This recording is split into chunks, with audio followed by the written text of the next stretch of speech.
2 মাস আগেই লঞ্চ হয়েছে অ্যাপেলের লেটেস্ট মোবাইল আইফোন 16। এরই মধ্যে আবার আইফোন 17 নিয়ে উন্মাদনা শুরু হয়েছে।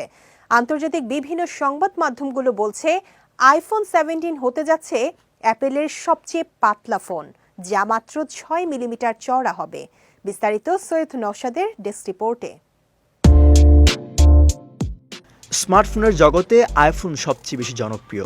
গত সেপ্টেম্বরে অ্যাপল আইফোন 16 লঞ্চ করেছে। এর 2 মাস পার হতে না হতেই আইফোন 17 নিয়ে উন্মাদনা শুরু হয়েছে। আইফোন 17 এর ফিচার, ডিজাইন, লুক, ক্যামেরা কেমন হবে তা নিয়ে চলছে জোর আলোচনা, যদিও এখনো পর্যন্ত অ্যাপলের পক্ষ থেকে কিছুই খোলাসা করে বলা হয়নি।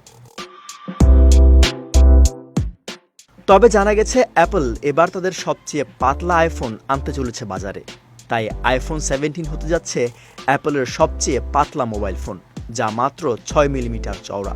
বিশ্বের বিভিন্ন দেশের প্রথম সারির সংবাদ মাধ্যমেও এই সংক্রান্ত প্রতিবেদন প্রকাশিত হয়েছে। এই গুঞ্জন সত্যি হলে আইফোন 17 আবারও প্রযুক্তিপ্রেমীদের নজর কাড়বে। আইফোন নিয়ে পুরো বিশ্বেই এমন উন্মাদনা রয়েছে যে এই স্মার্টফোনের নতুন মডেল লঞ্চ করলেই তা কিনতে লাইন পড়ে যায় স্টোরের বাইরে। এবছর আইফোন 16 লঞ্চ হওয়ার পরও একই চিত্র দেখা গিয়েছিল। তবে নতুন এই আইফোন কিনে বিপাকে পড়েছেন অনেক ব্যবহারকারীরা। এর স্পর্শ নির্ভর পর্দা কাজ না করার পাশাপাশি ব্যাটারি দ্রুত শেষ হয়ে যাওয়ার অভিযোগও করেছেন অনেকেই।